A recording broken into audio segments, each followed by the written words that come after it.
I knew something was wrong. The second I saw the janitor flinch when I said good morning. We'd done that same awkward nod dance for 8 years. Him with the mop, me with the overstuffed accordion file. But that day, he looked at me like I was already a ghost. Like someone told him the compliance guy had an expiration date, and it was today. My name is Jason Walsh. I'm 48 years old, and I'd been keeping this place legally clean for 15 years. Not glamorous work, but it paid the mortgage and kept my 2 kids in college. I walked the long beige hallway like I always did. Same stained carpet tiles. Same flickering overhead light near the copy room that facilities never fixed because they're always backlogged. Same dying plant outside legal's door with its one surviving leaf trying to photosynthesize through late-stage capitalism. I dropped off the updated disclosure log, signed the audit trail sheet, and sat down at my desk. Gray cubicle, dual monitors, mechanical keyboard, because the soft ones lag when I'm cross-referencing federal codes. Nothing was glamorous about what I did. Nothing ever had been. But there was peace in precision. I wasn't one of those PowerPoint warriors who sweet-talked clients with innovation buzzwords. I wrote policy.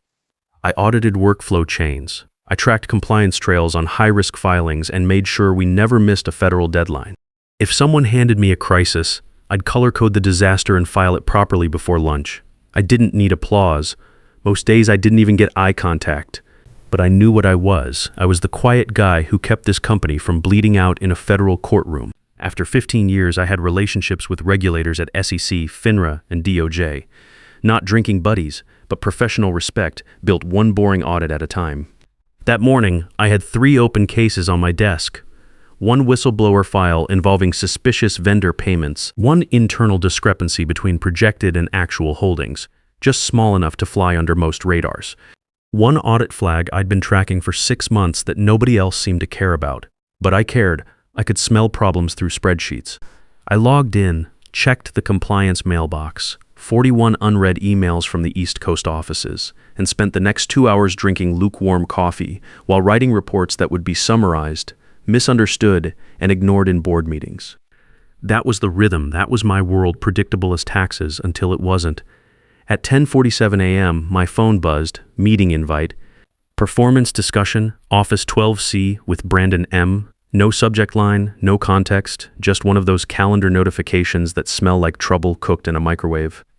Brandon Miller, my boss for the past 8 months, 34 years old with an MBA from some fancy school and a vocabulary that turned every conversation into a TED Talk.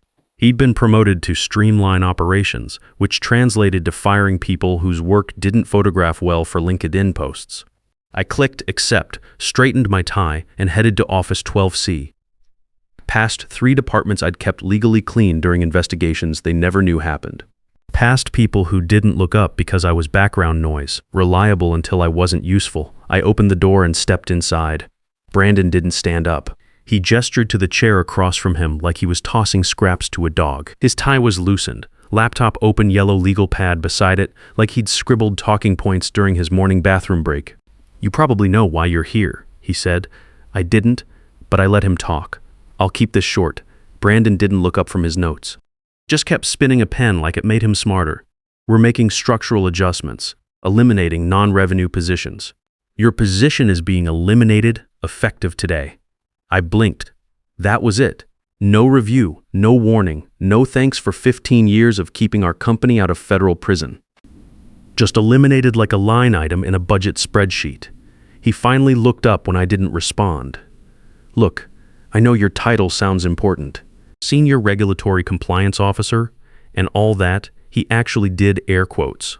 "But let's be honest, it's mostly paperwork, right? Not really scalable in today's environment." Paperwork. I stared at him. Not in shock. I'd seen this coming since he tried to push through that vendor contract without proper review last month.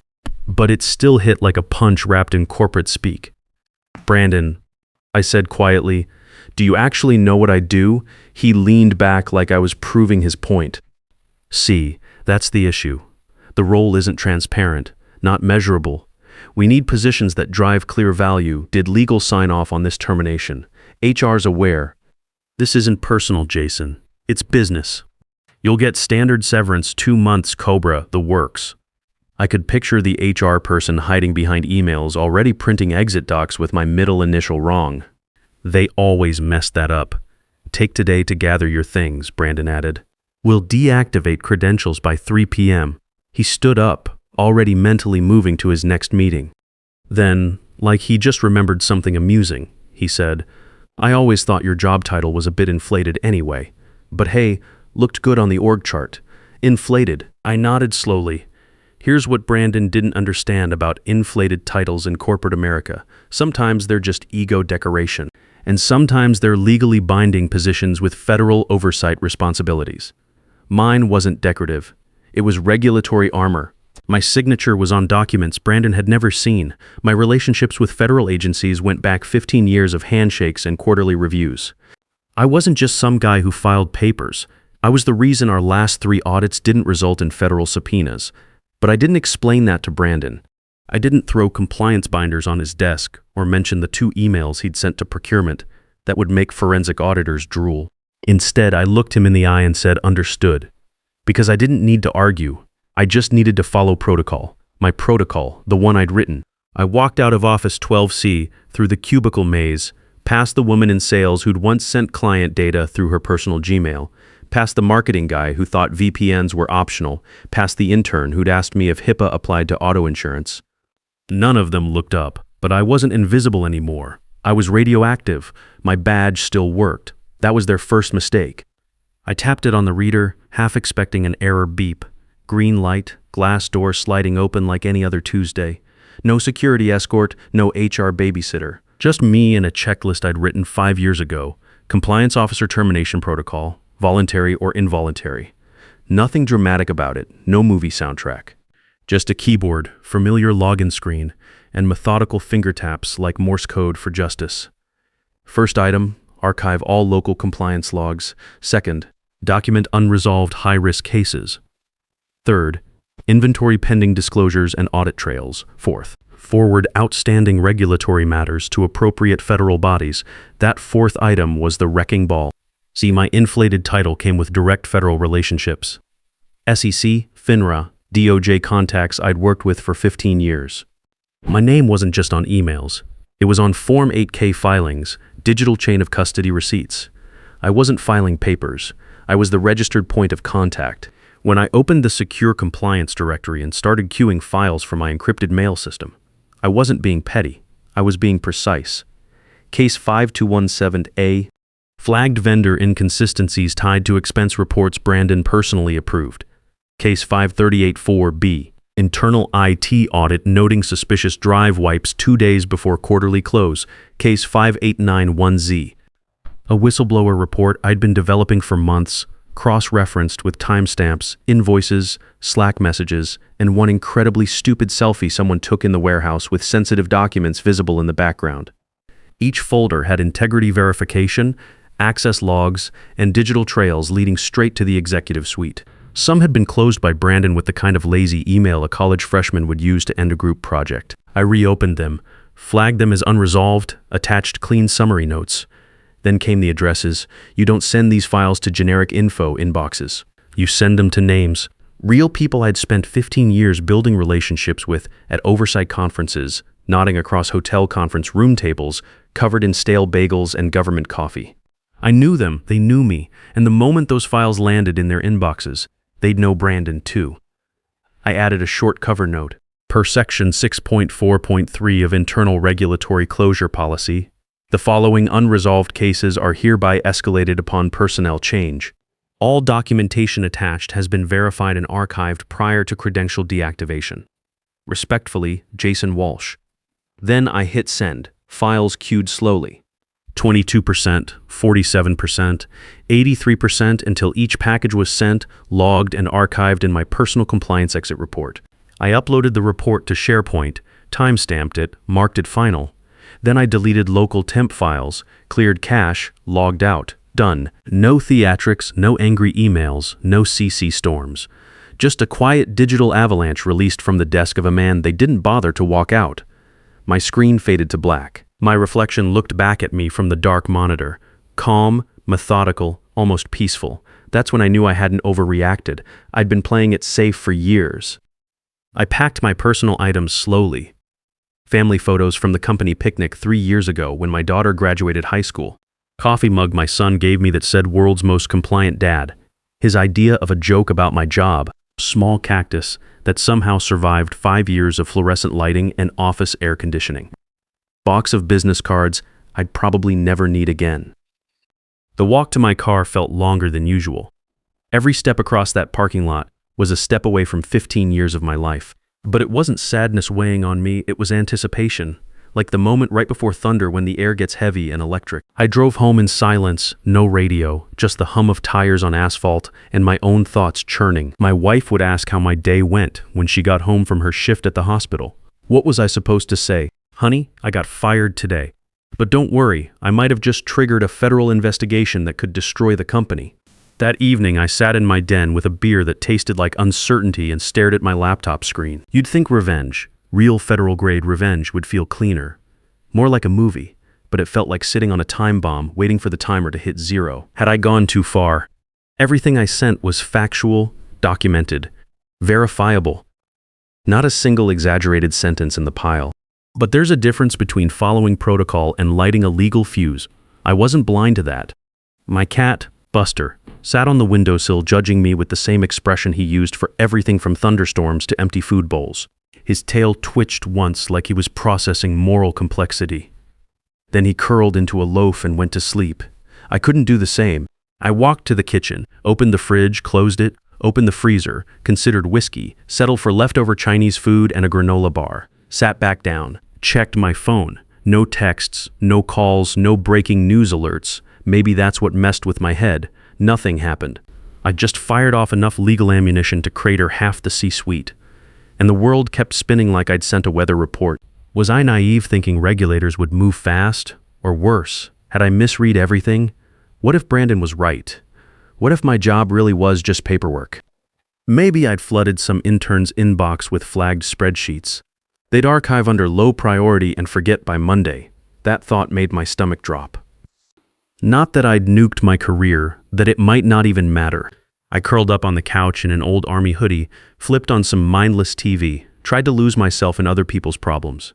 But my brain kept rewinding to vendor logs, audit trails, Brandon's smug pen spinning and condescending voice dripping corporate oil. No, it had to matter.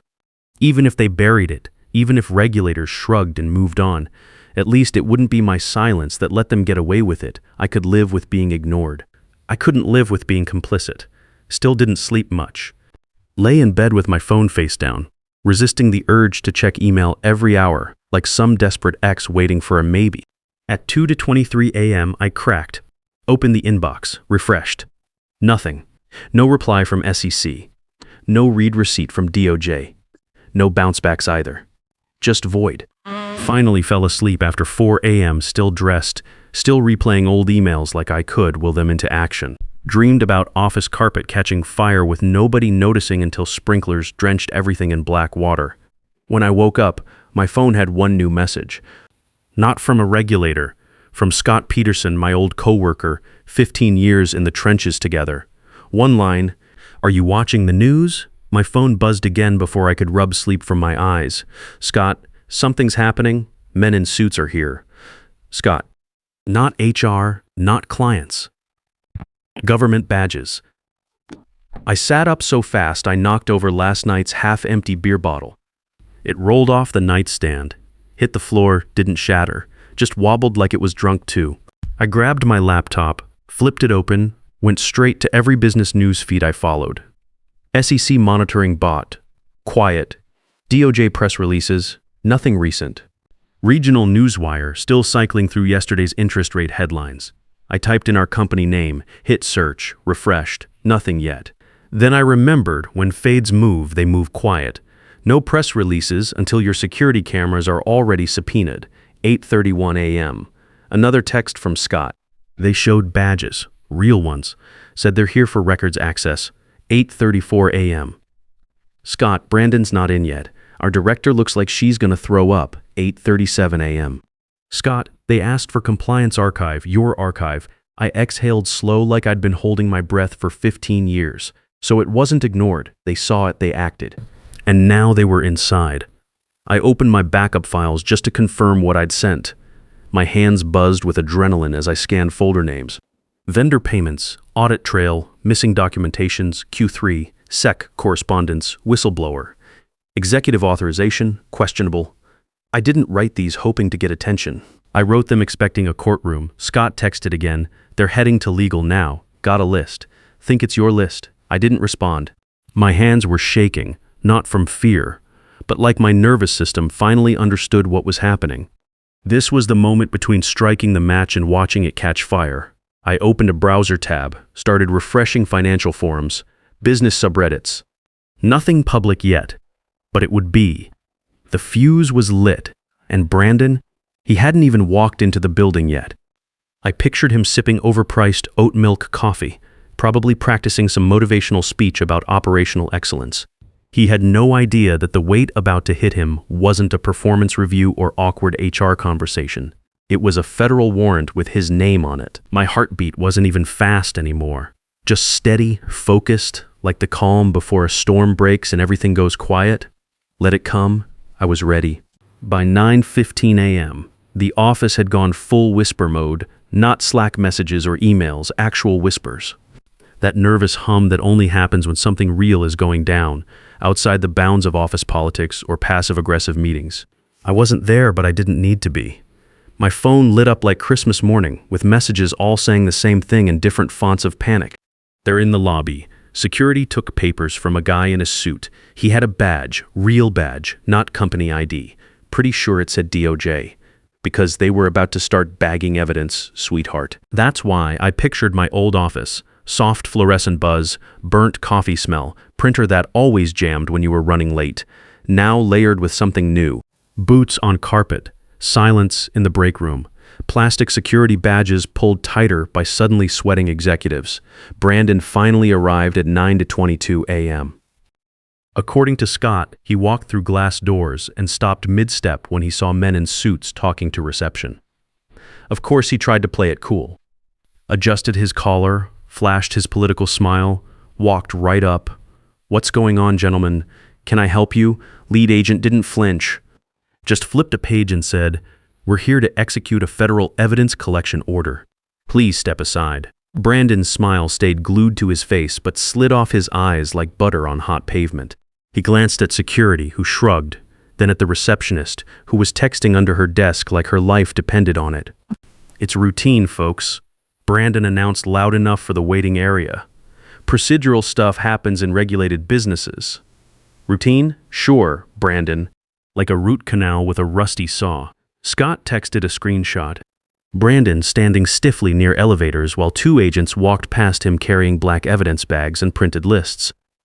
I zoomed in on the list, line 7. Retrieve executive devices, Brandon M, Office 12C, laptop plus storage drives. They weren't there to audit. They were there to take things.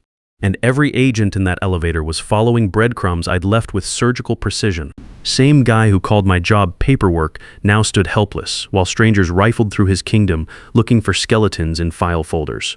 Scott said Brandon tried again, followed them toward legal. "Can we have internal counsel present?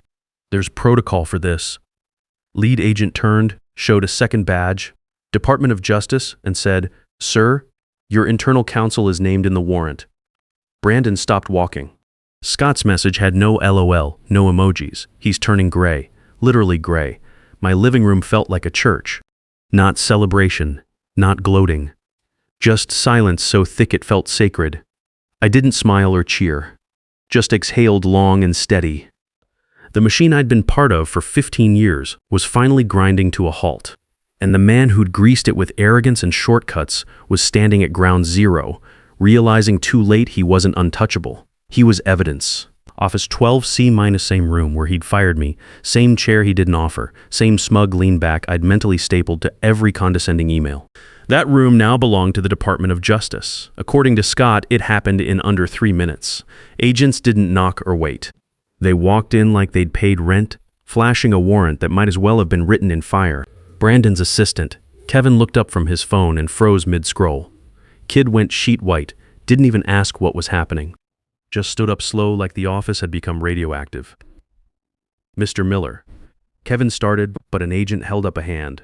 We're here for specific assets. Don't touch the workstation. Scott, watching from down the hall, said Brandon's voice came out like a dying car alarm. I don't understand. What's this about? Agent pulled a stapled packet from a black case, opened to page 1, held it at eye level, federal warrant. You are named. You're not under arrest at this time, but you will remain in the building until further notice. Brandon stared at the paper like it was in hieroglyphics. Like maybe if he squinted hard enough, the words would say something less apocalyptic. Then they started unplugging things. Laptop still warm from his fingers, powered down, slid into anti-static sleeve. Dual monitors followed. External drive yanked, sealed, tagged. Kevin moved to help and was told to sit back down. Scott said you could hear evidence bag zippers from 20 feet away.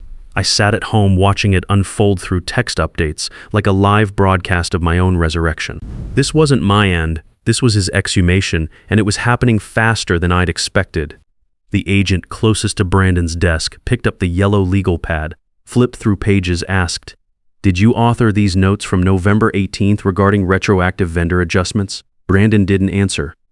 Agent didn't push, just ripped out the page, folded it once, added it to a growing folder labeled Exhibit C. That folder probably had my email headers in it, my audit logs, my evidence trail, all filed under my final action as compliance officer. Termination protocol, regulatory notification executed. They were inside the dragon's mouth, pulling out bones. I leaned back on my couch, still in sweatpants, still barefoot, let out a breath I hadn't known I was holding. It was actually happening. Same man who'd smirked saying my title was inflated was sitting in a gutted office watching agents seal his entire digital existence in padded envelopes. He wasn't the boss anymore. He was an exhibit. By noon, whispers had become gospel. News that travels through elevator silences and nervous break room laughter. Someone from legal cried in the parking garage. It went dark, every monitor blue-screened, every login frozen like the whole system had stage fright. The company was under active federal investigation, and everybody knew. Not officially, no email went out, no all-hands meeting. You don't need press releases when agents in Navy windbreakers are carrying boxes marked evidence sealed out the front door. Scott's messages kept coming throughout the day. They're in accounting now, seized the server room. Brandon's been in conference room B for 2 hours with his lawyer and 3 agents. I could picture that conference room, where I'd sat through countless compliance briefings, explaining why we couldn't cut corners on federal reporting, where Brandon had rolled his eyes every time I mentioned Sarbanes-Oxley or whistleblower protections. Now he was sitting in the same chair, probably wishing he'd paid attention to those boring compliance presentations. Around 3 p.m., Scott sent the photo I'd been waiting for. Blurry shot from the stairwell window overlooking the back parking lot. Brandon, no jacket, no laptop bag, no swagger, just a man in a wrinkled shirt being escorted to an unmarked sedan by agents who looked like they hadn't smiled since the Clinton administration. His face had gone that waxy color you only see on overlighted wedding cakes and people who just realize they're legally screwed. He didn't look back at the building, didn't wave, just got in silent, swallowed by the machine he thought he controlled. They didn't let him pack his office. Had facilities toss his personal items in a cardboard box, plant, mug, world's okayest manager plaque, left it at reception like unclaimed dry cleaning. My wife came home from her hospital shift around 6 p.m., found me still on the couch with my laptop and empty beer bottles. "How was your day?" she asked. Like she always did. I looked at her. This woman who'd supported me through 15 years of late-night compliance calls and weekend audit prep, who'd listened to me complain about Brandon's arrogance for 8 months, who trusted me to keep our family financially stable. "Got fired today," I said simply. Her face went through the expected sequence: shock, concern, anger. What? Why can they do that? They can, they did. "But honey," I showed her the news article that had finally posted on the Business Wire an hour ago. "I don't think Brandon's going to be firing anyone else anytime soon." She read the headline, "Federal investigation launched into regional financial services firm." Her eyes widened as she scanned the details. Securities violations, potential fraud charges, executive detained for questioning. "Jason," she said slowly, "did you?" I followed protocol. I said, "Same as always." She sat down next to me, took my hand.